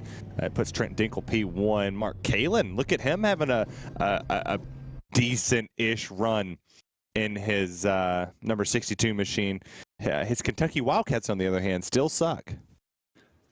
Mark Kalen up to P2. Abner Acosta on lap 1. Not where we normally expect to see him. P3 behind Mark Kalen. Nicholas Hunter is still here, but unfortunately we tune in at an inopportune moment as he loses it through 1 and 2, drifts it down the back straight. Likely not going to be a great qualifying for Nick Hunter, but speaking of the families of the series, Jeff Evans and Doug Evans both still here. Jeff P6, Doug Evans puts himself P8. With about 2 minutes left in the session here, we do have the chance to talk to Chris Justice here. Finishing in the top 5 at Hickory, you survived all that chaos as well. Talk us through a chaotic night at Hickory, Chris. It was very chaotic, and a long week of practice finally paid off for us, but the goal tonight was really to qualify up front, at least as far as I could, just keep the truck clean, and I knew if I just kept my tires under me, I would have a shot there at the end for at least a top 5 finish.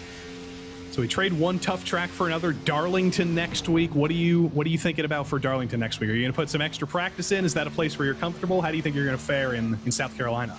Darlington is probably one of my tougher tracks, but I will put in a lot of work, probably even more than I did Canadian Tire. And I'm not a road course racer by any means. I've only been sim racing for just over 2 months, but I am going to put in the work. Hopefully I can put this Coronado Cole Ford back in the top 10 qualifying, maybe even top 5.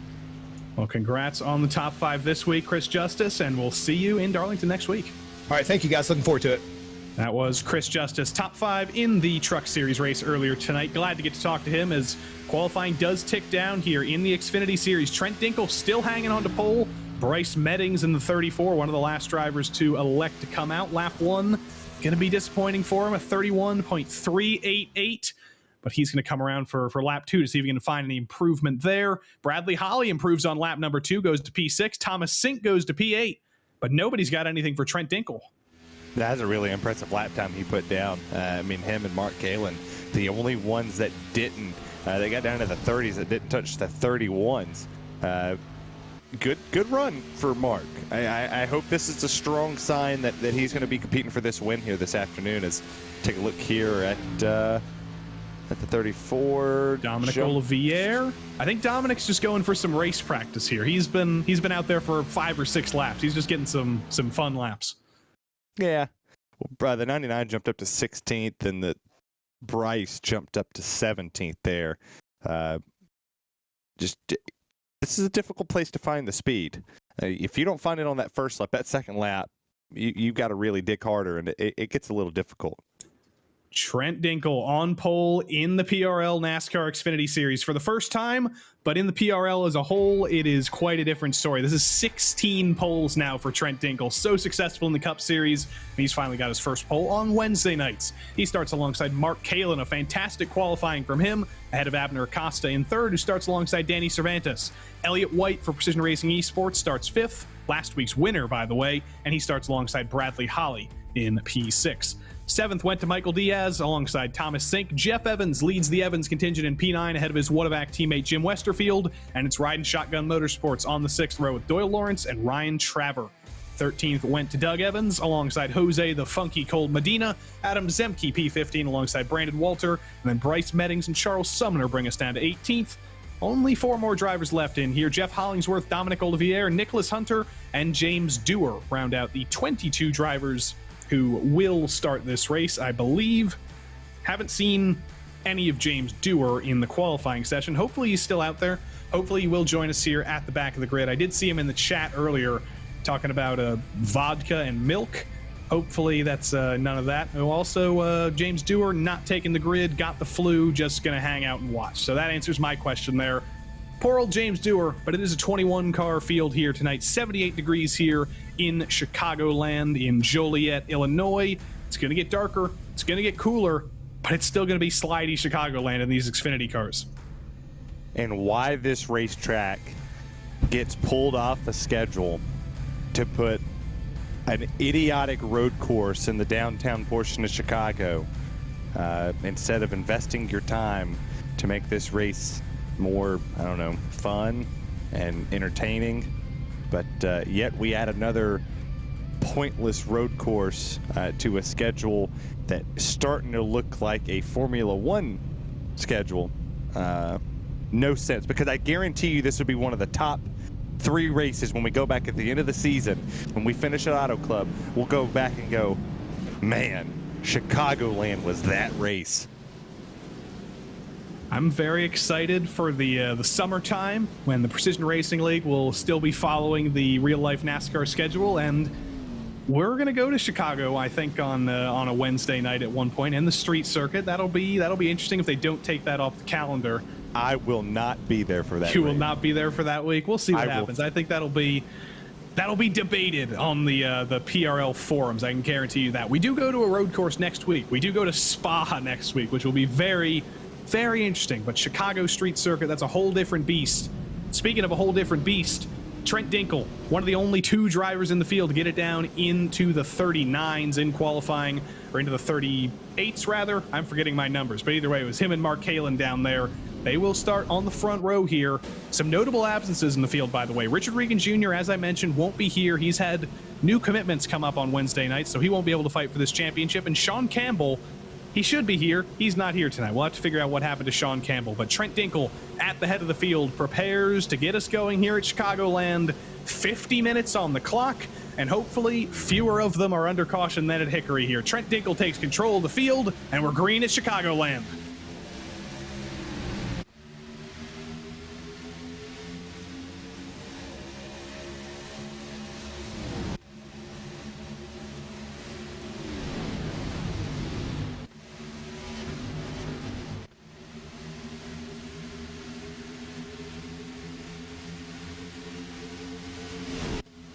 Three wide into turn 2 with Abner Acosta, Trent Dinkel, and Mark Kalin, but who's going to come out on top? It's the high side, and Mark Kalin takes the lead on lap 1. There you go, Mark. Come on. We don't have favorites. I have favorites. Joey Tebbin is the unbiased one in this one, I hope. I want to see Mark Kalin and Danny Cervantes running up front. That's when they run good, it's good for the sport. It's the same thing in college football. If you've got a team that's been down for 20 years and they come back like the Tennessee Volunteers, it makes sense. I cheer for Mark Kalin until you put this stupid camera up and I have to look at that crappy flag. They suck in basketball, they suck in football, and that's part of the reason why Mark Kalin's had bad luck. He flies that UK flag. He did get to lead one singular lap, but Danny Cervantes has stolen it from him. He's taken the pole position at the head of the field, if I can say that much. Can you say that word outside of qualifying? I'm not sure. Side by side further back, Jeff Evans and Michael Diaz going at it for P7 here. Evans, he loves the outside. All the Whataback drivers have been loving the outside so far. We have to imagine that's going to fall off reasonably soon as Diaz is putting the pressure on. They do a whole lot of practice here throughout the week. They get together as a group. They run a lot of practice sessions. They don't necessarily go and run the official races. The practices is what a lot of these drivers get into and try to mimic what the race is going to be, what the conditions are going to be for the racetrack. And they figure things out. They share telemetry with each other. I actually have the privilege to watch their telemetry, and they share it with me so I can see what they're doing. And I learned quite a bit. I am not going to lie. I'm not a fixed racer. I enjoy the open setups. I enjoy the challenge of the open setups. But learning from the Whataback guys on what to do, learning what Bradley Hodley's line is, learning what these drivers are doing, and Abner coaches as well. And they come in and they work together as a cohesive unit. But you see the side-by-side right here. Abner goes to the bottom. Mark stays on that outside lane. That outside's going to prevail for about 5 or 6 laps. And then as the tires start to come in, that bottom lane's going to become a little bit more of the preferred side because you're going to get looser. Tires are going to heat up.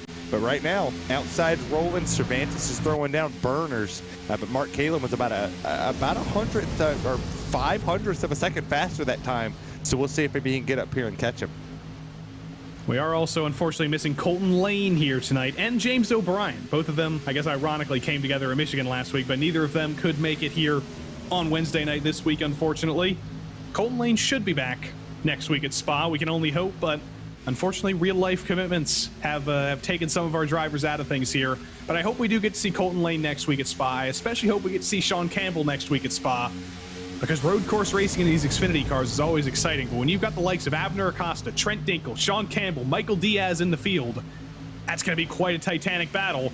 And in the short term here, we've got quite a titanic battle between the two titans of PRL NASCAR competition, Abner Acosta and Bradley Holly. Yeah, and I asked which version of Bradley Holly shows up tonight, and I give him grief all the time, and I'm going to until he wins. I want to see him go back up here and be the sheer dominance. Like I outdrove at some point. That's nothing that we thought we would say coming into a season, that he's been outdriven, and he has. And unfortunately, we're at a part where can he win? And oh, look at old Jim Westerfield up there. Hang her out there, son. Jim Westerfield to the outside of Trent Dinkle. You have to think there's some drivers who do tend to save the tires over the course of a long run. Abner Acosta and Trent Dinkle, one of them was the tire wizard, the other was the tire apprentice, but Trent Dinkle has joined Abner Acosta on Sunday nights in that tire wizard status. You have to imagine that it's only 5 minutes into the run here. Trent Dinkle might have fallen from pole to P8 right now, but I imagine that's not going to be his real pace right now as Lawrence and Westerfield blow by on the high line. Well, if you're looking at lap times, you look at what Jim Westerfield just threw down in the last one. It was a 31.9. Okay, so you look at what Bradley Holly, Mark Kalin, Danny Cervantes has done. It's a 32.1. They're not out there throwing the burners back down. And I'm not saying that Doyle Lawrence and Jim Westerfield are throwing burners down here, are burning them up. But, you know, you follow the trends of the race. And the trends of the race at the moment is everybody's migrating to the bottom, back in the corner up, allowing the car to naturally float through the center, getting a good straight launch off the exit as you see Bradley Holly going here for second. But it's side by side for that fourth place position as Jim Westerfield's having a solid run. You know, we're 11 laps, about to be 12 laps into this race, and he's finding himself in a position that if the yellow flag was to come out, everybody's going to come pit, and he's going to be able to flip a little track position. I do question if we're actually ever going to get a yellow tonight, because it is a little bit of a shorter field. We do unfortunately have quite a few absences here. Only 21 cars on the grid right now. We've got a little bit of two wide action, maybe a little bit of three wide action with Bradley Holly trying to run the Kyle Larson line up against the wall. But Charles Sumner and Bryce Meddings have both had their own little issues. They've fallen off the pack. Other than that, it's pretty spread out. It's pretty train mode, other than Jim Westerfield, who's putting on a show, and he gets in the wall. And as you say it, we almost had another blame Joey moment. Almost. Yeah. But, I mean, that's you play with fire up there. At some point in time, you're going to get burned. And that outside lane, it takes some practice. It takes some practice to run that. I know in the open for the trucks, when they were at Chicagoland, you really had to work that outside lane. And I was fortunate enough, this was my first ever win with Chicagoland. First ever win in the NASCAR side was here in the trucks. I still have that as my background. That's how important this racetrack is to me, and that's why I'm irritated that this race is going away. This track has multiple grooves to race on. It allows you to go out there and charge those corners. It doesn't necessarily burn the tires off as quickly as the rest of them, and it allows this type of racing. Look at this. We're 2 wide all the way back. We were 3 wide on the opening lap for the race lead. To me, on iRacing, this racetrack means more to me than any other racetrack we call. I circle this one and go, man, I can't wait to call a race here because it was my first win, and I just love this place. Elliott White and Trent Dinkle going at it. There's a little bit of a dichotomy here. Jeff Evans and Thomas Sink, both very, very aggressive in the opening minutes of this race on the outside. Now, are they starting to fall off a little bit? And Trent Dinkle, one of the tire wizards, Elliott White, who beat the tire wizard Abner Acosta last week, fair and square, caution-free at Michigan in these cars. Both of those drivers are now setting their sights forward, but they've got some very, very wide Xfinity cars in Jeff Evans and Thomas Sink. Lap time wise would say no, Joey. Lap time wise would tell you that Thomas Sink is running the exact same lap times as Trent Dinkle. But when it comes to lap time 3 laps from now, I would say yes, because you see Elliott White going to the bottom here of Jeff Evans in that 51 machine. It's allowing Jeff Hollingsworth to come up here, who I believe started shotgun on the field. Because now we have a change for second. Mark Kalen's going to fall to third. He'll battle out there on that outside to get a run. Oh, what a move! Whoa, Mark Kalen with the switchback. Had a little bit of trouble on Sunday nights coming down the front straight at Michigan at the very least, but his teammate Bradley Holly giving him a little bit of breathing room, a little bit of space, and Holly rides up on the outside. He will be clear into second this time. Bradley Holly was once one of those drivers we compared with Abner Acosta as one of the drivers who was the best at saving his tires over the course of the long run, and he still is very, very good at that. Last season, his only win was at Dover, a very, very difficult track on the tires. His win the season before was at Pocono, I believe, which can also shred the tires at times. So he's definitely exhibiting some promise here as Abner Acosta peeks to the inside of Mark Kalen. Yeah, and for right now, if you're Mark Kalen, you have to sit back and observe for a second. You need to talk to your teammates. Well, whatever room you're sitting in, talking to them, you're going to be asking, hey, why is my lap times looking good, but the car's not handling the way that it should? You know, how is Abner allowed on lap 18 to go to the bottom and make that move look a little effortless? As you see the looseness there, that transition with old tires, with worn out tires, that transition becomes very dangerous, and I think that's where we see our caution. I would have to imagine that coming off the exit of 2 or coming off the exit of 4, touching that banking down there on the bottom, and the car upsets, it unsettles itself. When you transition back to the racetrack, that's where we're going to see it. I mean, you see it sideways all the way through the corner, and that's going to continue to see that bobble. As here we go with Trent Dingle on the bottom. Trent Dingle, the predicted drive through the field, is it kicking off here to the inside of Mark Kalen? Thomas Sink further ahead, trying to run the high line. Kalen running the middle, Dingle running the bottom, and he gets into Mark Kalen. Dingle loses it. Kalen's in the wall. No caution. There it is. I didn't think it was going to come out as Dingle spun down onto the apron, but in the nick of time, it does. Trent Dingle sends it in too deep. Wrecks Mark Kalen and himself. Yeah. That's too much pre-workout. He might have not come down from it this morning. It's good avoidance by Elliott White there. Hopefully we get an on board with him. First we ride on board with Trent Dingle, who I don't think got any damage from that. There might be a little bit of damage from the door rub with Kalen, but I don't think he got into the wall. Nope, he missed it. That's still a bit of we look here at Elliott White. Well, this will be the best vantage point we're going to see. You see him here on that apron. He's going to go all the way down to the grass to avoid the side draft and allow the pinch going into 1. But when you come right here, you see how shallow of an entry he took, and he just started creeping up. Couldn't get it to slow down right in the door. And then, oh, what a drive from our College Series guy. I think you're going to have to call him Elliott Brown now. Oh, yeah. He made poopy. Everybody going to come down and pit here. Understandably, that was a decently long stint, about 20 laps on those tires, and every last driver going to bring it down pit road here. Danny Cervantes, we kind of forgot about him. He took the lead and he just drove away as everybody else fought. He had about a second lead once that caution came out. Now he's got to nail his stop here, make sure he can beat his teammates off of pit road. Doesn't look like there's any trouble in the background. Mark Kalen pulls in. Ryan Travers is going to be the last driver to pull into his box. Now we wait for the race off pit road. Actually, Trent Dingle comes out of nowhere. He pulls into his box. He'll likely be at the back of the field. Cervantes drops. Holly drops. Thomas Sink drops. It's been a great pit cycle for Whataback. Yeah, and I flip over to the YouTube chat, and Colton Lane obviously supporting his teammate. Said, of course, Mark gets the bad side when he didn't do anything wrong. Dang, if only he had gone a few more feet into that inside wall. I'm sure I know who they're referencing. But, I mean, he's right. It's been like this all season long for Mark, and he catches a lot of the rough ends of it, but his break's going to come. But you swap over to Danny Cervantes. How many weeks have we seen Danny Cervantes go out here and lead the opening quarter of a race, right? We could probably go back and flash back our way and make an entire segment of how many laps can Danny lead before something happens. You know, he went out, he led a bunch of laps, I believe it was Michigan, led a ton, ends up getting wrecked.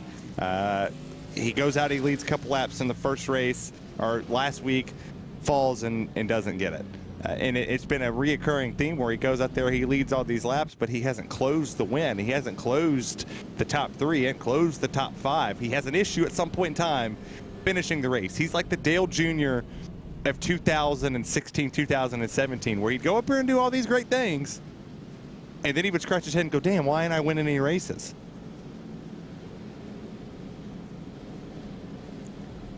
Everybody's off pit road now. Longest damage repairs were for Mark Kalin. Had about 1 minute and 11 seconds to fix, but he's out and he's still on the lead lap. That's the benefit of going to a 1.5 mile track or longer. The cautions, they tend to drag when you're in the car, but they do give drivers a chance to get quite a bit of damage fixed, and that means that all 21 cars that started this race are still out on track here, even Mark Kalin. And now we get ready for another stint like that. There's no telling. Will we make it to the end of the race? Will we have another caution about 15 minutes in? Got to start thinking about strategy now. 35 minutes to go. You can't make it to the end completely green. We could have a similar situation to what we had on Sunday night in the Cup Series, where we had a few cautions to start it out, and we had a very long run to the end, and you had to decide, do you pit under green? Do you take that risk of going a lap down? Or do you just wait for the caution to come out? You know what I love? The fact that I could go on a tangent and then you just switch back to race mode real quick. But you're right. You do have to make that choice. It's a coin flip. You could sit here and go, yep, I think we're going to go green to the end. And the moment you pit, if you catch it at the wrong time and those leaders pass you, well, your strategy is bum. You know, it's just a bum strategy. If you catch it and the caution comes out while you're on pit road and they ain't passed you yet, man, you look like the smartest person on the planet to do it. I think we're not going to see a caution again. If we do, you're more than welcome to blame me all day long. I think that cautions are over. We'll go 34-ish minutes green to the end. Danny Cervantes takes control of the field. His teammate Bradley Holly to his outside. Abner Acosta, Elliott White, Thomas Sink, Lawrence Evans, Zemke, and Hollingsworth. Your top 10 here on this restart. Danny Cervantes very, very strong in that initial run. Can he keep the momentum up? Can Bradley Holly fight for his first win of the season and keep the Wednesday night streak up? The iRacing sedan pace car pulls onto pit road for the second time tonight. The green flag's in the hands of Barney the Flagman, and the field is in the hands of Danny Cervantes. That was a really good start from Danny there. He pulled away, and that also gave a good start to Thomas Sink, Abner Acosta back there. Bradley Holly has to ride that outside lane with Elliott White trailing the 48 machine. He's going to try to take a 3 wide here off the exit. Holly using the high line. He's clear of Thomas Sink. He's going to use the high line on Abner Acosta here. We know Abner likes to save his stuff early on, and Dinkle's around again in the background, and the caution is back out as quickly as it went away. I think there was a little bit of contact there. It might have been Ryan Traver and Trent Dinkle coming together, but for the second time tonight, Trent Dinkle not pointing in the right direction. Dominic Olivier on the bottom, Jose the Funky Colt Medina in the middle, and Trent Dinkle, the worst one off there. Their damage. Didn't hit the wall. Saved it there. I think that's the important part, is that that machine's still going in the right direction, but made a liar out of me real quick. Well, we ain't going green to the end. Cautions do breed cautions. It's not usually that you see the same driver tend to breed their own cautions, but that did look a little bit like Trent Dinkle getting too aggressive, getting frustrated, turning down, and making a little bit of contact that he didn't need to make there. But he's still on the lead lap at the back of the field. His job just becomes so much tougher. And we sit back again for a couple of minutes here as the caution cycles around. Nobody's going to come down pit road because there's no real reason to, unless Trent Dinkle wants to get some damage fixed. And as I say that, yes, he does. He's going to come in. Bryce Meddings is going to come in as well. They're going to get a little bit of damage fixed. And we're going to sit back here, Terry. We can take a little bit of a rest, maybe close our eyes for a couple of minutes, and we'll go racing in a couple minutes. If I close my eyes, I'm going to sleep. I'm tired. I've worked a couple doubles. I'm quite tired. Well, we're in the city of Chicago, so we can play some nice Chicago music. If you leave me now, you take away the biggest part of me. That's a big sleep song for me. I normally fall asleep to things that I can't say on the broadcast. I don't know if you know Richard Cheese. I do know Richard Cheese. I'm a big Cheese fan. I like he did a Baby Got Back cover. Yes, he did, and it's fantastic. I like his newer stuff too. It has three letters in it. I sing that at a Christmas party, and I will tell you that I was probably, I don't know, 30-ish seconds from getting fired for singing that song at a Christmas party for the company. But you know, hooray, I didn't. I actually got promoted. It was kind of weird. It went from what are you doing to dude, that's pretty funny. Would you like a promotion? I have a feeling I know what the three letters are. They might stand for something like White and Pale, as I think it's a Weird Al song, but I think those might be the three letters you're thinking of here. That's close. That's there. Yeah, you're on it. You're on it. We're almost there. It's a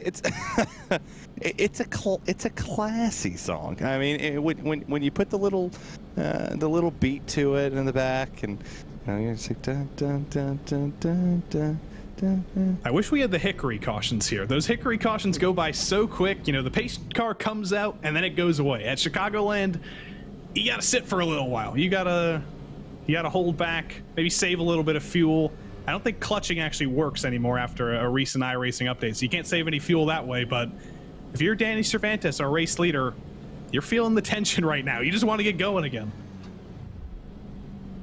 I mean, if I'm Danny, I want more cautions. I want this thing to bleed down so he can go out there and set sail.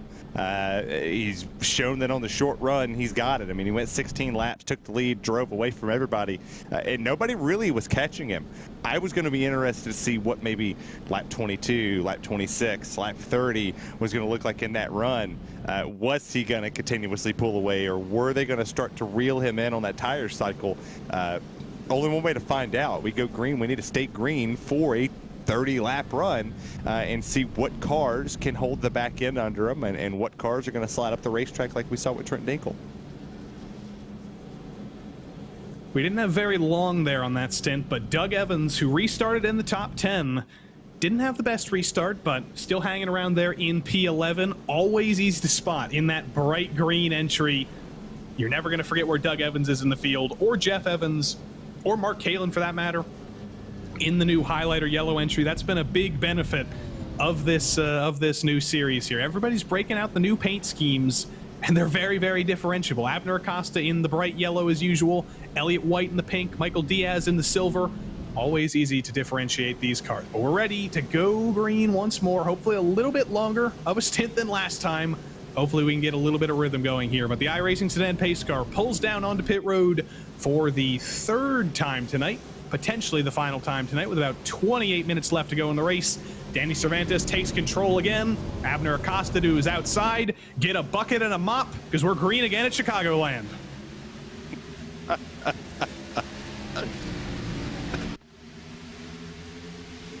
I quit. I just quit.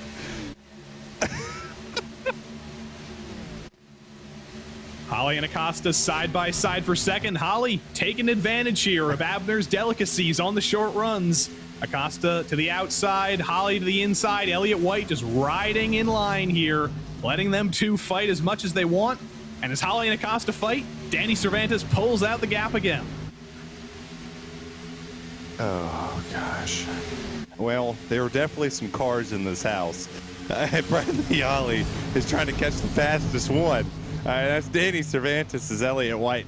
Got a little loose there with Thomas Sink.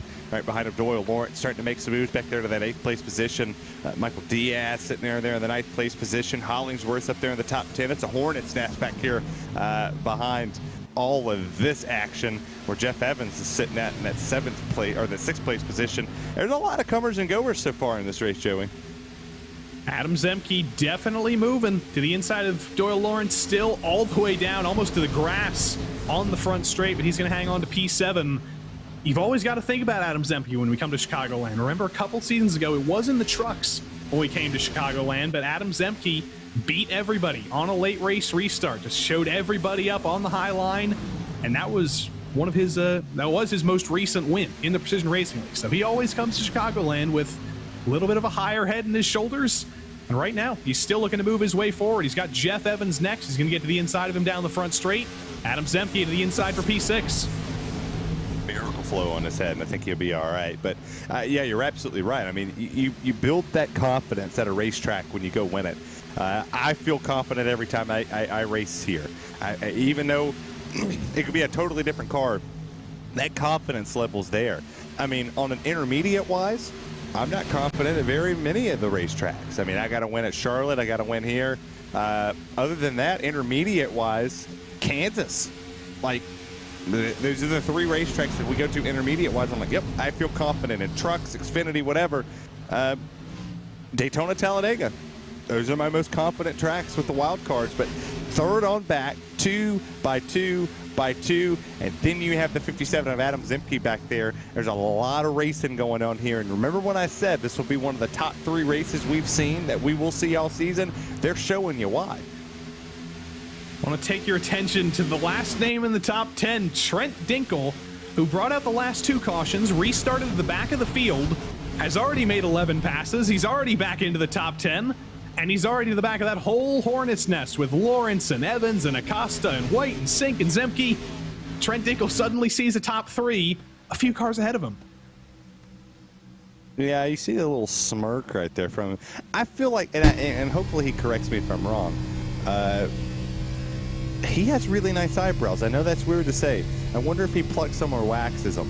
Those are really nice eyebrows. I'm a pluck guy. I do like the wax, but I can't find a good waxer here, Richmond. I do hear a lot of people call you a plucker. I'll take that. I'll take that. That's a compliment, actually. I mean, you know, you got to choose your different grooming things. Some people pluck their eyebrows. Some people curl their hair. It's a wide open world there of the face. And Jeff Hollingsworth and Doyle Lawrence wide open off of turn 4. They've been doing. Yeah. Doyle Lawrence into the wall on the outside. Are we back? Are technical difficulties resolved? Yes. You got Doyle Lawrence down to the bottom. Jeff Evans sitting on the outside. Thomas Sink, he's going to make a move here on Doyle as well. Doyle Lawrence, Thomas Sink side by side into turn 3. Not quite. It's going to be resolved. Thomas Sink going to hang on to P5. And the fall of the Doyle Lawrence seems to begin. And Trent Dinkle to the back of Adam Zemke now. 2 drivers who have been very, very aggressive. The fortunes are reversing for both of them now as Trent Dinkle tries to break his way deeper into the top 10. Yeah, I think it was me that froze, not anybody else. I think it was just me that pulled away for a second. But this has been an impressive run so far. If you look at what we got here with Adam Zemke sitting here in that 9th place position, the 501, driving back through this field, starting to figure things out. And while there's people in the chat that probably disagree with what Trent did there and sliding up the track, it's an honest mistake. I mean, if you send it in and you run a 50-50 chance of making contact with somebody, and I'm sure that's the last thing you want to do is go up there and hit the 62. But, you know, you make the apology. It happens. It sucks for Mark. He was having a good run, but you know, sometimes you just got to go out here and he's pulling his big boy pants up and he's driving through this field. Speaking of driving his way through the field, Abner Acosta gets by Doyle Lawrence. Elliott White's going to join him as well. 2 drivers who put on a show last week at Michigan of tire-saving ability over the course of a long run. They're definitely hoping that long run comes again because you saw how quick they were in those dying laps that last stint before the Dinkle caution came out. They were flying their way forward. They do have quite a bit of progress to make, though, as they've been fighting with the likes of Doyle Lawrence, with Adam Zemke and the gang. Thomas Sink's been able to pull away a little bit. Jeff Evans has been able to pull away a little bit. Jeff Hollingsworth has been able to pull away a little bit. And all the way at the head of the field, Danny Cervantes finds himself a full 2 seconds ahead of Abner Acosta. Yeah, and unfortunately for a lot of the field, if you're going to let the drivers get away and you're going to tire save, if you're Abner Acosta, if you're Thomas Sink, you're one of them, you're a minute away. I mean, you're a full second behind where you need to be. You want to be up here racing for this lead with 20 minutes to go. We expect a pit stop. We expect at least one more stop. unless they manage to be somehow graciously good on fuel. But you don't want to find yourself trapped back here. You don't want to have to burn them up to get all the way up there to the front. So, well, I kind of wonder if maybe Bradley Holly's just playing chicken back here with Danny. Bryce Meddings has actually kicked off the alternate strategy run. He was already at the back of the field, so I think he's thinking 20 minutes left in the race. Might as well throw anything I have at the table here. He's come down pit road. He's put on a fresh set of tires. If we go green all the way, I have to imagine that Bryce Meddings will be able to take the lead. Unfortunately, it's going to fall off pretty quickly for him there. The undercut might work, but you got to think the rest of the field is going to have far fresher tires. It's an interesting strategy. He's definitely going to need a caution to come out for it to work. Hear me out. I don't see his pace, no offense to the 34, being good enough to actually make the overcut work. His fastest lap time was a 31.8. That was the slowest on the field. Even his times when he had 5 laps on his tires compared to the rest of the field, he was well off the pace. He was about 3/4 tenths falling off of what Danny Cervantes and Bradley Holly and them were doing up at the top 2. So there's a masterful difference that's going to happen here. That it might work for maybe a lap, but once you start putting the 5-6 laps, I mean, his first lap out on fresh tires was a 31.9. That's only 3/10 faster than what Danny and them are putting down on old tires.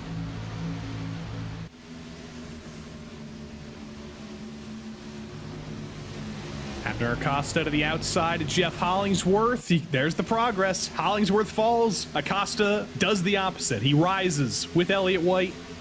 Also, I am just looking back at Bryce Meddings' lap times again. I think you are right. I don't know if he's going to have the speed to actually make this work, but if you're at the back of the field, if you're just riding around, I guess that's what you got to do. You got to throw something at the wall. If you're going to finish 21st either way, might as well do it in style. Well, I mean, like I said, I'm not trying to be critical, and I'm really not. Like I hope everybody doesn't go to him and go, "Oh, Terry Terry said this about you on the broadcast." No, I don't mean it in a wrong way. I mean it in, if I'm looking at your speed and your fastest lap time came on lap 48 of 93 at the 18th minute to go mark, and it was still 5/10 off of what the fastest lap time was for Cervantes. It was 2/10 off of what Bradley Holly, Jeff Evans did. It's a 10th off of Abner, 2/10 off of Thomas Sink, 3/10 off of what Trent Dinkle did. And you're just now hitting the second faster mark than the rest of the field on what is now 27 lap old tires, and you're just a second faster. They're going to pit, and it's not going to mean anything else to them. They're going to come off the pit road and cycle right back in front. Abner Acosta passes Jeff Evans, Elliott White, and the Pink Car Brigade trying to make the next move here. Evans falling back, Sink falling back. Again, Acosta and Elliott White. It's, what did Ben Franklin say? The things that are certain in life, death and taxes. Well, the other things that are certain in life are going to be Abner Acosta and Elliott White's long run pace, because they might fall back in the short term. They might just ride for a little bit, but as we get deeper into the stint, as your tires start to fall off, you're going to be seeing yellow in the rearview mirror pretty quickly. Well, you forgot one. It's keeping Will Smith's name out of your bleeping mouth. That's true, but I in doing that, I did that. There's another one to the paying your taxes and death. And keeping Will Smith's name out of your mouth, because that's the key to success. If you watched the Globes last night with Eddie Murphy, he split it up pretty perfectly. But the long run pace is there, and you sit here and you watch these lap times now. This is my favorite part of a race, where I wanted to see the 30 lap run. This was something that I really enjoy, because here we are on lap 30, and just dropping lap times down real quick. Your leader just ran a 32.6. Well, Bradley Holly just ran a 32.6, but he's chasing him down. It was a half a second at one point. He's catching him by just hundredths of a second, or maybe sometimes even thousands of a second. Well, let's go back here to Abner Acosta. He's 3/10 faster. Elliott White, 3/100 faster, and that was in traffic. So